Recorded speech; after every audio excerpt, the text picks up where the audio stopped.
Hello dear, welcome to Castle Campus. In this lecture we will be going to study second law of thermodynamics.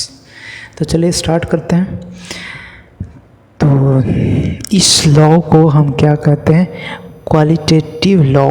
जैसा कि आपने पढ़ा था, first law को हम क्वांटिटेटिव लॉ ऑफ थर्मोडायनेमिक्स बोलते हैं, तो इसको उसके अपोजिट क्वालिटेटिव लॉ बोलते हैं। प्लस इसको डायरेक्शनल लॉ भी बोलते हैं, इसको law of degradation of energy भी बोलते हैं। फर्स्ट लॉ को law of conservation of energy बोल रहे थे। तो ये आपको याद रखना पड़ेगा क्योंकि 1 मार्क्स में ये पूछता है एमसीक्यू में। क्वालिटेटिव लॉ किसको बोलते हैं, फिर डायरेक्शनल लॉ किसको बोलते हैं, law of degradation of energy किसका दूसरा नाम है, तो लॉ ऑफ थर्मोडायनेमिक्स का दूसरा नाम है, और सेकेंड लॉ ऑफ थर्मोडायनेमिक्स का दूसरा नाम है।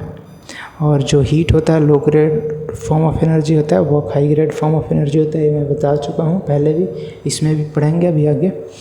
तो चलिए कुछ एक्सप्लेनेशन देखते हैं।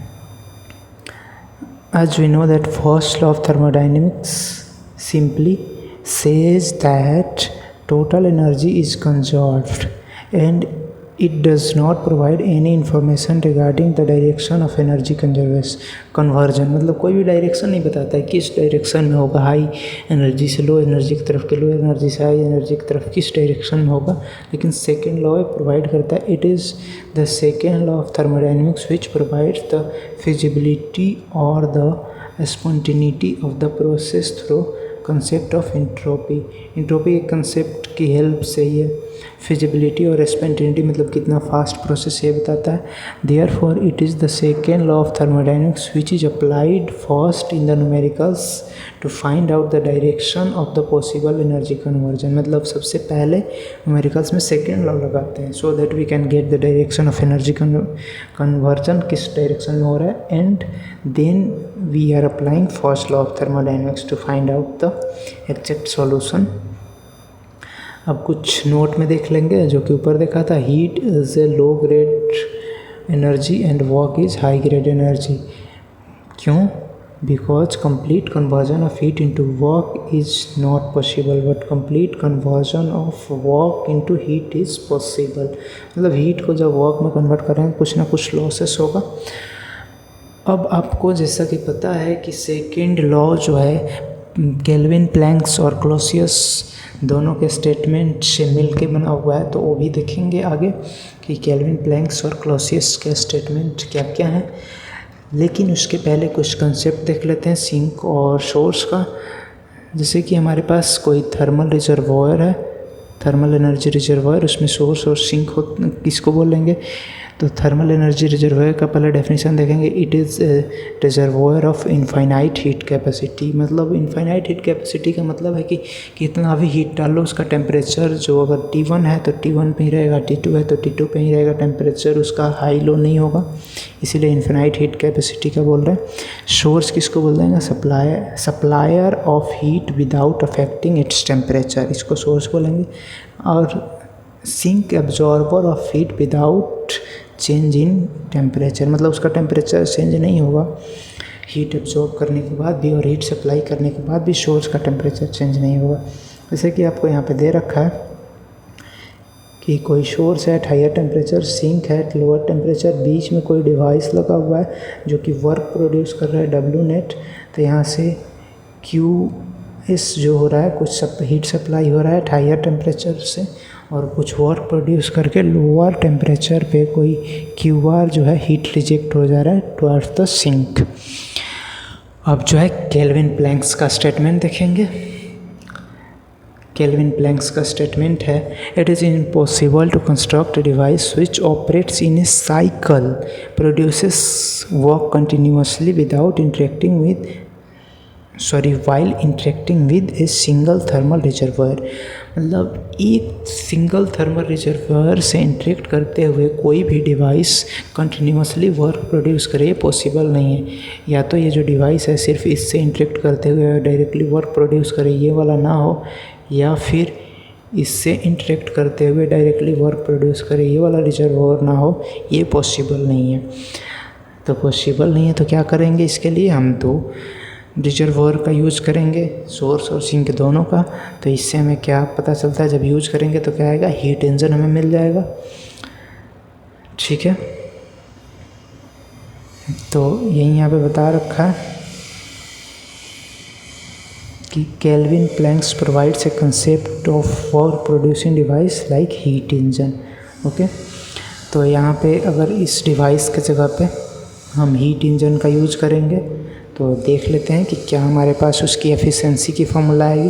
हमें पता है efficiency is equal to output by input होता है, अगर नहीं पता तो जान लो। Efficiency is equal to output upon में इनपुट होता है। ओके, तो आउटपुट हमें क्या मिल रहा है, डब्ल्यू नेट जो मिल रहा था, जो डिवाइस प्रोड्यूस कर रहा था। अगर हीट इंजन होता तो भी डब्ल्यू नेट कोई वर्क आउटपुट देता, और कुछ हीट सप्लाई हो रहा है एट हायर टेम्परेचर।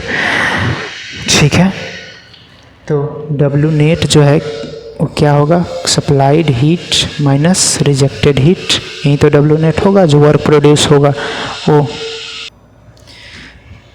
तो उसी के माध्यम से हम ये लिख पाएंगे Q S minus Q R divided by Q S, मतलब work net is equal to supplied heat minus rejected heat upon में सप्लाइड हीट। तो यहाँ पे इससे डिवाइड करेंगे तो सप्लाइड हीट से सप्लाइड हीट कैंसिल होकर 1 हो जाएगा, minus of rejected heat by supplied heat. तो कितना आ जाएगा, 1 minus rejected heat by supplied heat. Okay, तो इसको फर्दर एक्सप्लेन करेंगे तो इस तरीके से आ जाएगा, efficiency is equal to 1 minus heat at lower temperature और heat at higher temperature. Okay, supplied heat और रिजेक्टेड हीट आपको समझ में आया होगा। तो इससे अगर जो रिजेक्टेड हीट है और लोअर टेम्परेचर वाला है और supplied heat at higher temperature है तो इसको इस तरीके से लिख सकते हैं। ठीक है, और आपको केल्विन टेम्परेचर स्केल ये बताता है कि heat is directly proportional to temperature. ठीक है, तो अगर heat directly proportional to temperature होगा तो जो एफिशिएंसी का फार्मूला होगा वो efficiency is equal to efficiency of heat engine 1 minus temperature lower temperature by higher temperature, because यहाँ पे heat at lower temperature by heat at higher temperature पे है। तो इस तरीके से हम लिख सकते हैं। और कैसे लिखा है, heat at lower temperature is equal to lower temperature और heat at higher temperature is equal to higher temperature, इसका रेशियो इक्वल करके लिखा है। ठीक है, और आप जान ही गए हो केल्विन प्लैंक्स के स्टेटमेंट से हमें हीट इंजन का कंसेप्ट मिला है। अब जो है क्लॉसियस स्टेटमेंट को देख लेते हैं, ये क्या कहता है। It is impossible to construct a device which operates in a cycle. एक साइकिल में कोई डिवाइस ऑपरेट कर रहा है, वो इम्पॉसिबल है बनाना, that is transfer heat from low temperature reservoir to high temperature reservoir without consuming any other form of energy. मतलब किसी दूसरे एनर्जी के फॉर्म को कंज्यूम किए बिना लोअर टेम्परेचर से हायर टेम्परेचर पर एनर्जी को या फिर हीट को ट्रांसफ़र कर पाना मुश्किल है बाय ए डिवाइस। तो केल्विन प्लैंक्स के स्टेटमेंट को यूज करते हुए हमें किसका कंसेप्ट मिलता है, रेफ्रिजरेटर और हीट पंप का। रेफ्रिजरेटर प्लस हीट पंप, इन्होंने बोल रखा है कि ये इम्पॉसिबल है कि बिना वर्क एब्जॉर्ब किए लोअर टेम्परेचर से हायर टेम्परेचर पे एनर्जी को सप्लाई करे। तो हम क्या करेंगे, इनके स्टेटमेंट को मानते हुए हीट कंज्यूम करा देंगे, वर्क इनपुट दे देंगे वहाँ पे, और वो एनर्जी को ट्रांसफ़र करवा लेंगे from lower temperature reservoir to higher temperature reservoir. Just like this, हमारे पास कोई एक डिवाइस है और लोअर टेम्परेचर T1 पे कोई रिजर्वायर है, TL पे, और हायर टेम्परेचर TH पे कोई रिजर्वायर है। इसमें हीट इनपुट दे रहे हैं, यानी वर्क इनपुट दे रहे हैं। तो हीट लोअर टेम्परेचर रिजर्वायर से हायर टेम्परेचर रिजर्वायर के तरफ ये ट्रांसफ़र कर रहा है, मतलब हीट इंटरेक्शन हो रहा है। तो यही नोट में देख लेंगे, it provides a concept of work absorbing devices like heat pump and refrigerator. Thank you. इस वीडियो में इतना ही, साइनिंग ऑफ।